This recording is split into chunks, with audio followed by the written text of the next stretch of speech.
Welcome back. This is Chicken Philosophy, the Tao Te Ching, Part 7, in which we will pick up right where Edward left off in Part 6. Sorry about Part 6. I'm your host, Frater BT, as you might have guessed. And this is Pymander 1013. Now, you might be thinking, wait a minute, I watched the previous episode of Chicken Philosophy, and that was 1010. What about 1011 and 1012? We'll get to that at the end. So you gotta watch all the way through to get to the end. One thing I'm gonna stop doing today, the greater I, the we, you might say, all of us, is I'm gonna stop trying to keep it down to 5 verses or 6 verses, because that last one was under half an hour, and that's unacceptable for Chicken Philosophy. We started out aiming for half an hour, then they would drift up into 40 minutes and 50 minutes and an hour and 20 minutes and stuff like that. But 26 minutes? No. We can't have that. So that's what we're gonna do, and a little more natural light might be nice. Yeah. All right. So we'll get to it. Get to the stuff. Get to the show. Get to the Tao Te Ching thing. Right? Our beverage today is just a normal cup of coffee. And, no sugar in that one, I just noticed. And I couldn't decide whether to go with Morningstar brand rose incense or Morningstar brand cedarwood incense. So we're going to do one of each. And for those of you who are saying, hey, isn't that a Japanese brand and Taoism, blah, blah, blah, blah, blah. Yes. Things get a little mixed up here. This is also a kimono, which, by the way, is based on an old Chinese outfit. There was a guy, I forget, I heard some story about a guy wearing, it was some kind of traditional, there was people wearing traditional Chinese clothes in China. And this guy got in trouble. I think he got arrested or something like that, or at least he got pushed around and bullied a little bit by the authorities. See the rose there, and because he was wearing a traditional Chinese outfit that looked a lot like a Japanese kimono, and they thought, why are you wearing Japanese clothes to a Chinese festival thing? And he said, this is a Chinese costume. They copied it. So anyway, yeah, neither here nor there. So let's see how the combination of rose and cedarwood. Yeah, it's nice. They don't clash or anything. I decided not to include amber in this one. That's the third flavor I have currently. I might have one or two others of the smaller boxes of Morningstar incense, but the amber is very strong, so I thought it might overpower the ensemble. All right. A little more subtle smoke today than in that previous one, the Martin Luther, right? All right, so there it is. I guess there's nothing left to do but to move right along. So today, normally, with the white petal as it is defined currently, we do I Ching at the beginning. And we originally used to flip a coin, but then now that we're, maybe more than half. I think we're more than halfway through, doing all 64 I Ching figures. So it makes a little more sense to use these cards so that we don't get the same figure more than once, because that's kind of part of what we're doing, is learning about stuff. And so in order to facilitate that, we're going to do each one once. Some of them we've accidentally done more than once in the past. back in the days of The Secret of the Golden Flower. Oh, that reminds me. So if this is your first time on chicken philosophy, or in particular if this is your first time watching Tao Te Ching on chicken philosophy, you may want to start at the beginning of the Tao Te Ching series with part 1, or if you want to look at, say, part 6. Did I miss part 6? Yeah, I mean, if you want to, like, get them all in order, you can do part 6 and then move into part 7. Like I said, part 6 was short. But anyway, you can start with part 1 by clicking here. That's the Tao Te Ching playlist. Before that, on the white pedal, so at the beginning of the I Ching, when we were doing the I Ching, I think we started doing that maybe the 3rd episode of Secret of the Golden Flower, which is Taoist alchemy, which is like, 1,000 and change. I don't know exactly how many, 1,500 years after or more. I don't know exactly when it got started, but the text itself, The Secret of the Golden Flower, is a translation of, was from, 16th century? So Secret of the Golden Flower is here if you want to watch that. Those are some things you can watch. So today's I Ching figure, starting from the bottom, if you, a long time ago, Sandy, hi Sandy, suggested, or explained, because, I'm coming in a little bit ignorant with certain specific things. I have certain general ideas about things, but, trying to fill in the gaps in my knowledge by reading books and stuff. So anyway, she explained that you start at the bottom. That's why we start at the bottom. So if you get confused when I say solid, or, double solid, double broken, solid, broken, and you notice it not starting at the top, which tends to be more intuitive because we write starting at the top of the page. Anyway, so that's figure 60, and the card looks like this. So, Editor Edward, if you would, please turn up the music, and I will look up figure 60.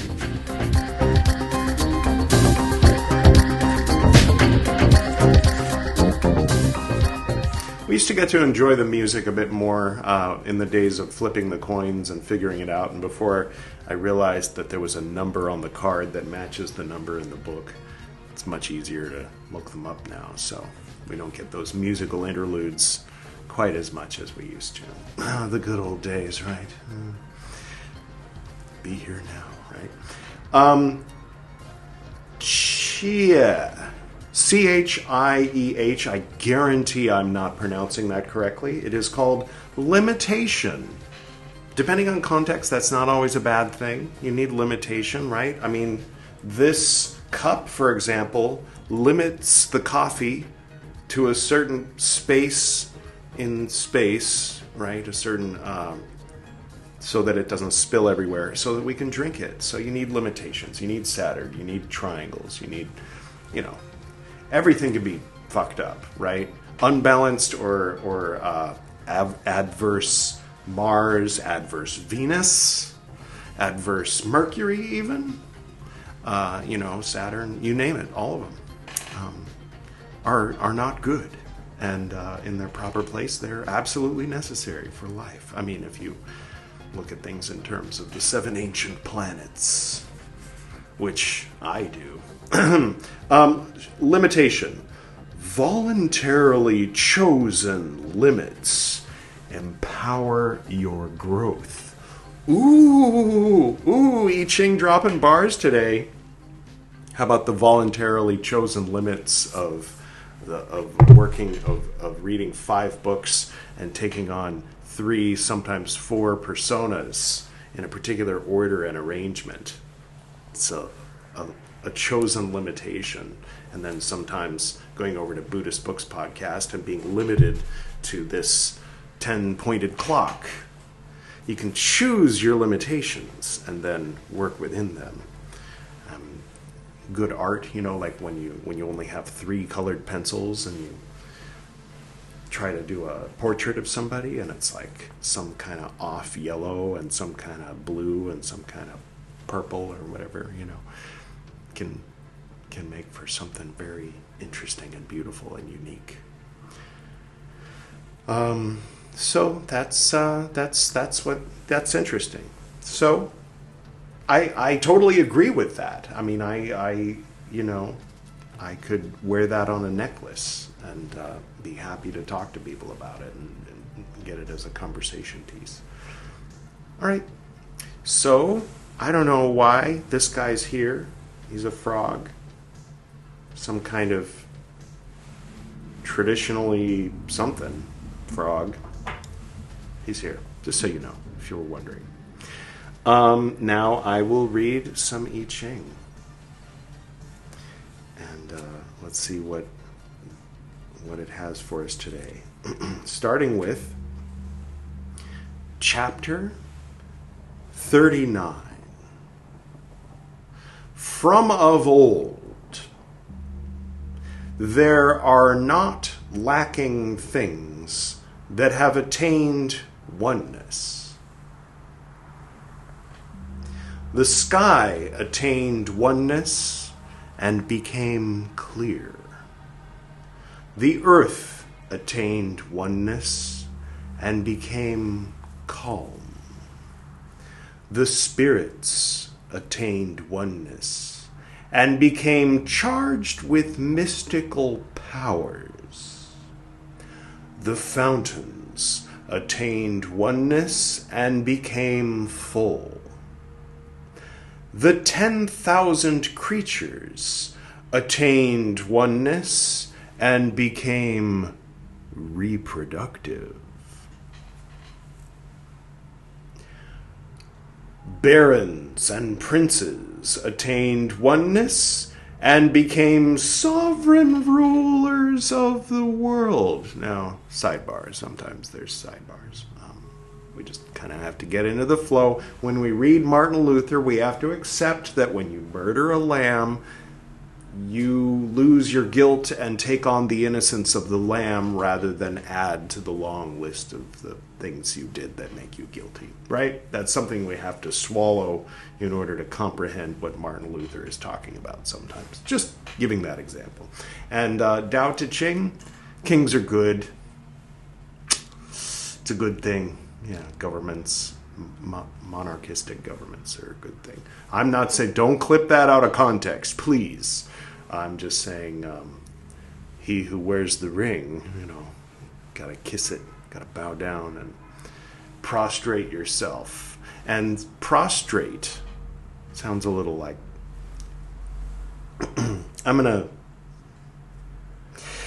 all of them are what they are by virtue of oneness. If the sky were not clear, it would be likely to fall to pieces.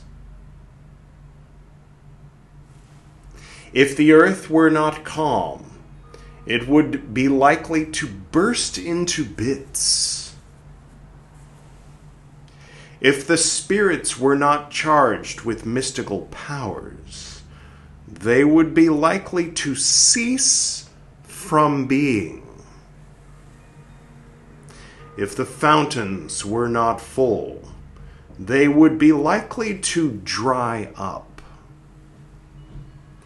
If the 10,000 creatures were not reproductive, they would be likely to come to extinction. If the barons and princes were not the sovereign rulers, they would be likely to stumble and fall. Oh no. Oh, and then we would be likely to point and laugh at them. I'm just saying 2025 meets sorry.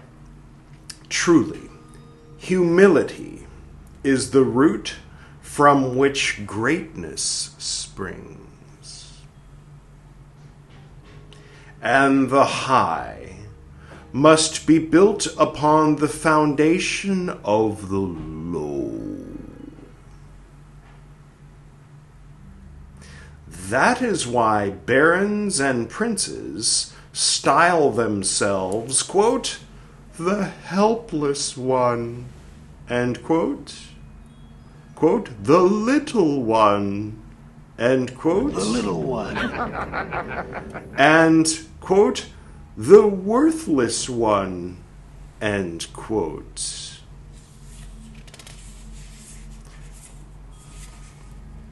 Perhaps they too realize their dependence on the lowly. Truly, too much honor means no honor. It is not wise to shine like jade and resound like stone chimes.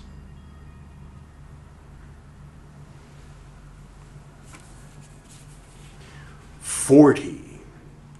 The movement of the Tao consists in returning." See what I did there? With a capital R. The use of the Tao consists in softness. All things under heaven are born of the corporeal. The corporeal is born of the incorporeal.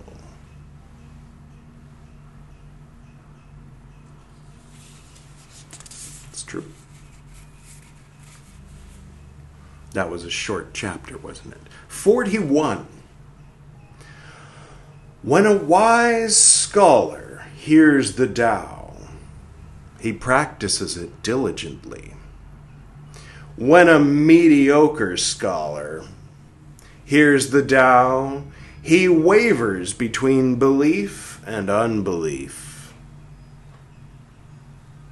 Do you believe in the Tao? It's a word. It has a specific meaning. You believe in karma? Karma is a word. Yeah, that was a good, I really enjoyed that. Karma is a word. It means something. It means action, actually. So you believe in karma. Neo. I guess we all had to start somewhere, right? Okay. When a worthless scholar... I'm trying to be humble so I can be great. Oh, I fucked it up. If you don't try... You have to genuinely... Yeah, if you want to be truly humble, then you should act great, because then you'll fall into shame and humility. And the truly humble is greatest among us. It's like that scene. Which causes me pain, which gives me pleasure, which makes me embarrassed, which makes me proud. Yeah, so it's always like that scene. That really, really good, universally liked episode of Rick and Morty. I'm not as critical as... I like the ones that... Most of the ones that people hate. I'm like, oh, that's a good one. Oh, hey, you know. It's fun to take a break from, like, being all, like... Season 8. If you gave up on Rick and Morty after, like, you know, the pervert scandal, get back into it. I recommend it. Season 8 was good. They're on a comeback streak. When a worthless scholar hears the Tao, he laughs boisterously at it. Fundies also fall in that category, but I don't think they had those back then. But if such a one does not laugh at it, the Tao would not be the Tao. The wise men of old have truly said... Now this next bit is, there's a little bit of indentation, so this is all, it's like it's in quotes, but there's no quotes. So this is what the wise men of old have truly said from here forth. So I'll do a voice, and I'll let you know when they're done talking. The bright way looks dim. The progressive way looks retrograde. Sorry.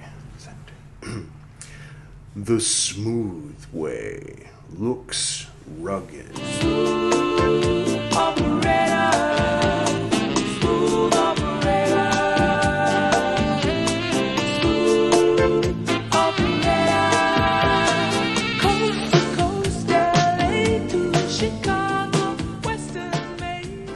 Sade, I know you're not from the U.S. If you look at a map, you might notice Chicago's not a coast. It's in the middle. Okay.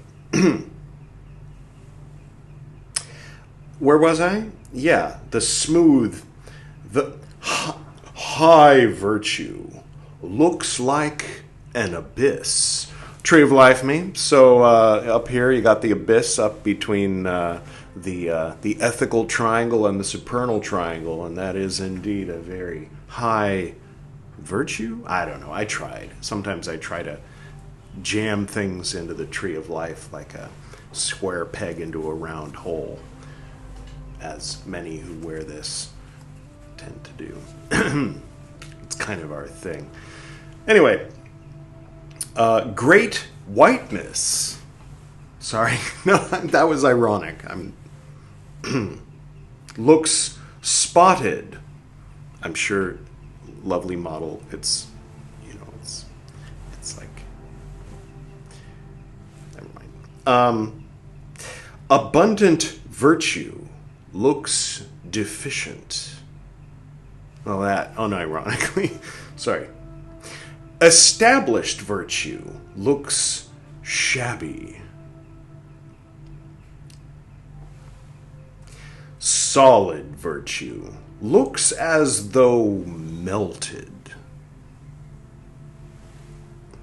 Great squareness has no corners. 8 corners, 90-degree angles, flat top, stare straight ahead, snake eyes, black head. Could you tell that I'm a child of the 80s? I gotta represent us Zennials. Literal child, not like teenager in the 80s. I became a teenager in 1992, so you can do some math and figure out that I was born in 1978. It's not that hard. Great talents ripen late. Great sound is silent.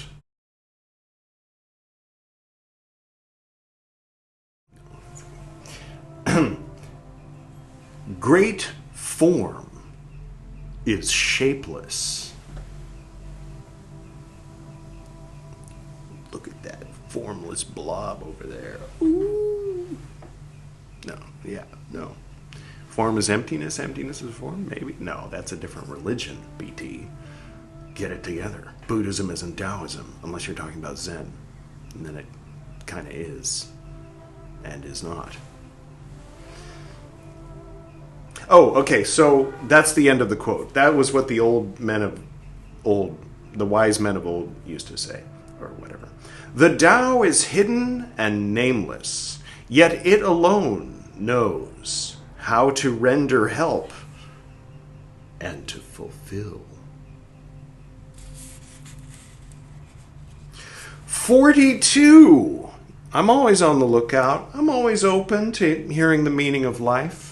I'm always, if someone says, hey, mister, I listen, because they might be about to tell me the unknowable, to bring meaning into a world where meaning is a word that was invented by little creatures that run around in that world, and then they apply it back onto the world as if the world owes it to them. It's really kind of stupid. But for those who are fans of the old Douglas Adams, then you know what I mean when I say that Chapter 42 might just, and I am certain, I would bet good money on the fact that I am not the first person to think that Chapter 42 of the Tao Te Ching, which we're about to read, might hold the meaning of life because of Hitchhiker's Guide to the Galaxy. 42. 42! Tao gave birth to one.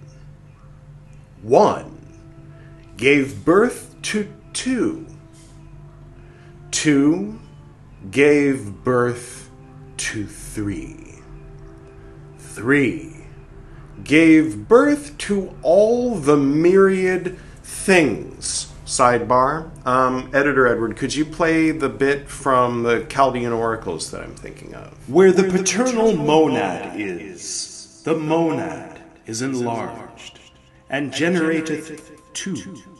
And beside him is seated the duad, and glittereth with intellectual sections. Also to govern all things, and order everything not ordered. For in the whole universe shineth the triad, over which the monad ruleth. This order is the beginning of all sections. So I don't know, I just thought that was interesting that was similar. And again, in Tree of Life, 1, 2, 3, and then that's the sound of creation. I mean, it kind of is, right? I mean, if you don't count the screaming baby, the screaming mom, the screaming doctor, the screaming dad, the screaming, all the screaming. If you, underneath the screaming is just basically a sound when a child is born, I assume. I don't know. It's been a long time since I was born. Not that long. I mean, well, I'm turning 47 on the 21st. September 21st. Write it down so you know when to wish me a happy birthday. And if you are wondering what to get me, get yourself a copy of The New World Empire in the Interdimensional Coffee House and put it in your bookshelf. That's the best gift you could give me. Sorry. Back to this. All the myriad things carry the yin on their backs and hold the yang in their embrace. Oh, I thought they was going to say hand. It's a pretty big yang if you gotta hold it like that. A little too big if you ask me. Sorry. But that's interesting. The yin on their backs and the yang in their embrace. It makes me think a little bit of the kof, the back of the head, and the resh, the head, or front of the head, I tend to think. So like the sun and the moon card, not to be confused with the moon, Pisces back here, right, for the students of the Kabbalah. And by that I mean the Hermetic one. Anyway, deriving their vital harmony from the proper blending of the two vital breaths with a capital B, and if I had to guess, it's the one that goes and the one that goes but I could be wrong. I don't know. It's just a guess. What is more loathed by men than to be helpless, little, and worthless?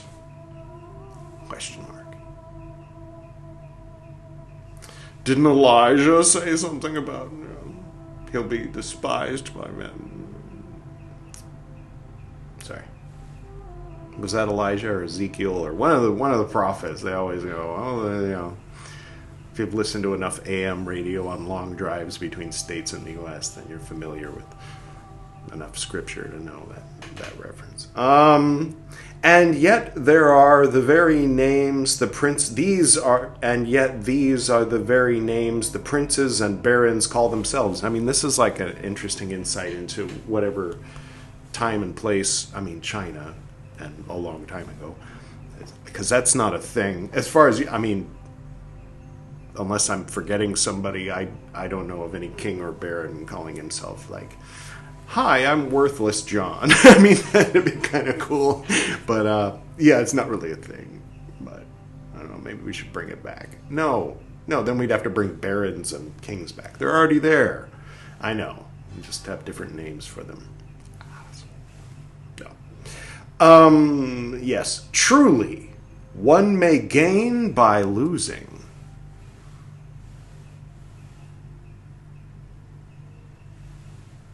And one may lose by gaining. Yeah.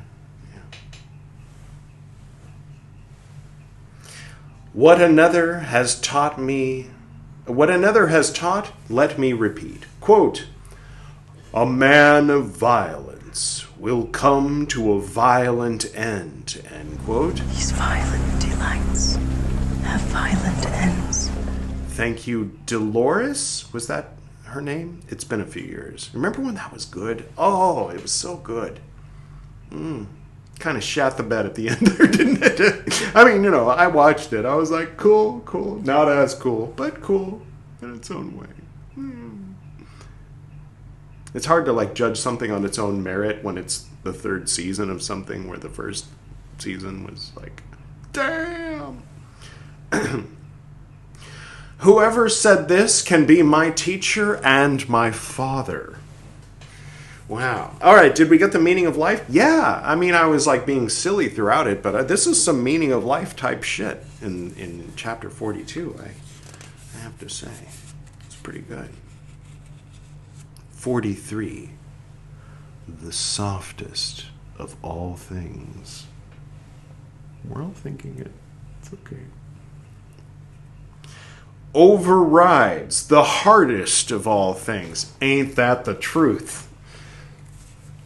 I'll stop being dirty. Only nothing can enter into no space. Yeah.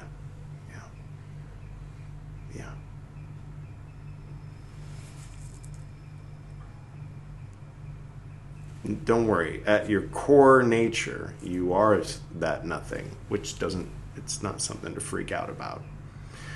I mean, if you're ready. If you're not ready, then sorry. I just fucked you up. But yeah, no, you can say, yeah, I'm not my clothes.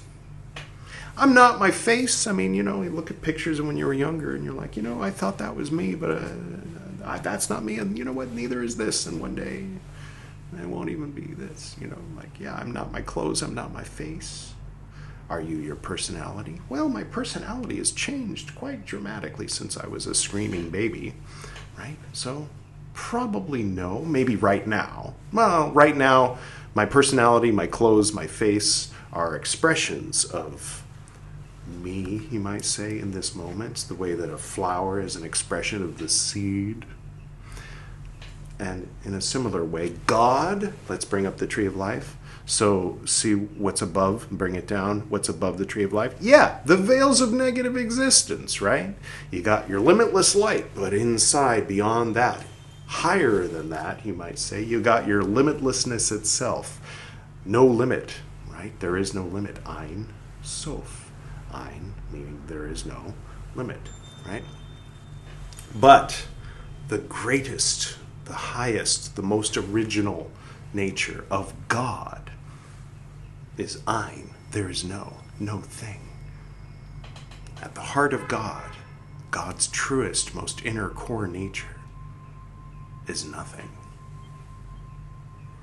And you know how your grandma used to tell you that everybody has Jesus in their hearts or something like that, or you should, or if you masturbate then you don't, or beyond all that stupid stuff. Deep down we're all God. Deep down, God is nothing. So you can fit into no space if you want to. You just can't take all that other stuff with you. And by all that other stuff, I mean everything. Sorry, I'll stop fucking around. Hence, I know the advantages of non-ado. I like it because it sounds a little vaguely Shakespearean. But, it's that Chinese thing we talked about before that gets translated by John C.W. Wu as non-ado, which rhymes. We've been over this.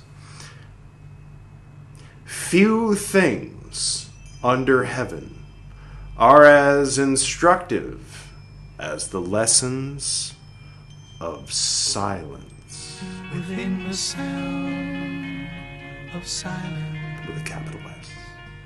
enjoy the silence.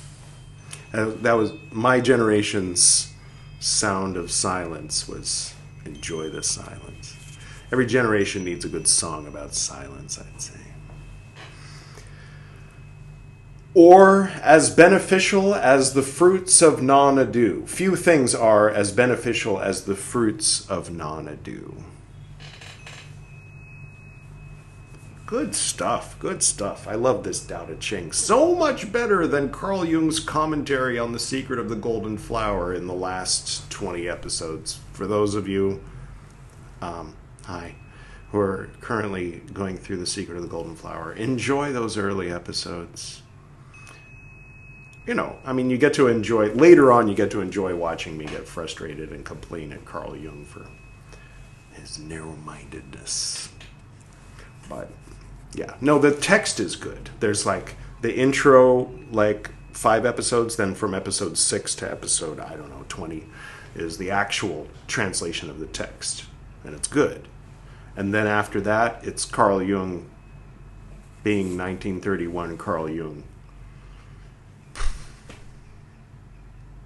Which is not good. Okay, I'll just... 44. As for your name and your body, which is the dearer? I mean, I like my body, and I use many names, so I guess for me, I'd say my body.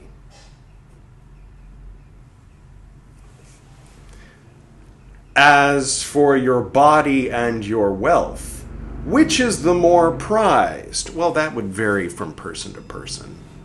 How much they could sell themselves for versus how much is in their bank account. That's probably not what he means, but... As for gain and loss, which is the more painful? That's true. I mean, that's interesting. It's an interesting question to ponder.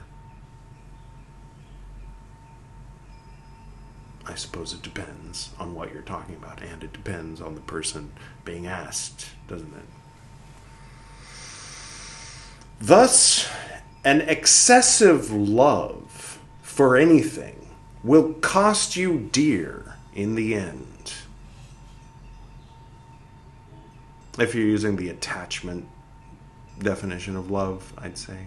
If you're talking about like compassion and I love God, I love nature, I love the world, I love existence itself, I love the future, I love the past, you know, I love the present. Don't love too much. No, that's not what we're talking about. I'm talking about, I love this rose quartz wand.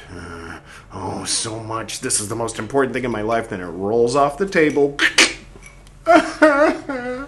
Like that. That kind of love. Too much of it will fuck you up. That's the truth. The storing up of too much goods will entail a heavy loss. To know when you have enough is to be immune from disgrace. To know when to stop is to be preserved from perils. My dad had these flashcards he made his students memorize. Timing. What is the definition of timing? Turn over the card. The definition of timing is knowing, or timing means knowing what to do, when to do it, and when to stop. What are the 7 parameters of timing? Oh wait, that was something else. Yeah, the 7 parameters of self-control. Never mind.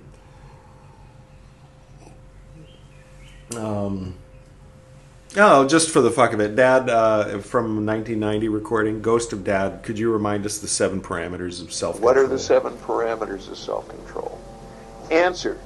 The 7 parameters of self-control are timing, patience, persistence, perspicuity, celebration, cogitation, and inspiration. Yeah, that's how I got it fucked up, because timing is one of those. So then you define all those. It's like a catechism he made his students learn. If you want to hear the rest of that, it's all here. A lot of stuff is there, but some of his flashcards are there too. I think I have a PDF of his flashcards that Michael Calabrese gave me. I'll put that in the description. Which is, why not? Why not? It's from his notes from 1983, from taking my dad's class. He wrote down or typed up. I'm going to dig that up. I'm giving myself a project to find that copy of my dad's flashcards in PDF. If I have it. I think I have it somewhere. If not, I'll edit all this out. But no, if you're hearing me talking right now, that means the link is in the description to something related to flashcards. My dad's flashcards from his English class. All right, to know when to stop is to be preserved from perils. Only thus can you endure long. I'm not making the innuendos, you're making the innuendos. And you know what? It just happened to work out that we read 5 chapters today. What is this? This is unacceptable. So, yeah, we're sticking to the schedule of not reading too many at once. I think my brain was just fried when we did Tao Part 6. So I didn't have much to say about what I was reading, or what I was reading wasn't prompting me to say anything, or some combination of elements, surely. It had been a long day, and it was kind of a turning point in life kind of day, and I wanted to capture it, to capture the mood, much like how those who've seen Pymander 1000 are familiar with A Worthwhile Penguin, captured a certain moment in February of 2011, not 2013. It was a very good mood. If you want to see me in a very good mood back in February of 2011, check out A Worthwhile Penguin. It's also the little dance at the end is where the image on the cover of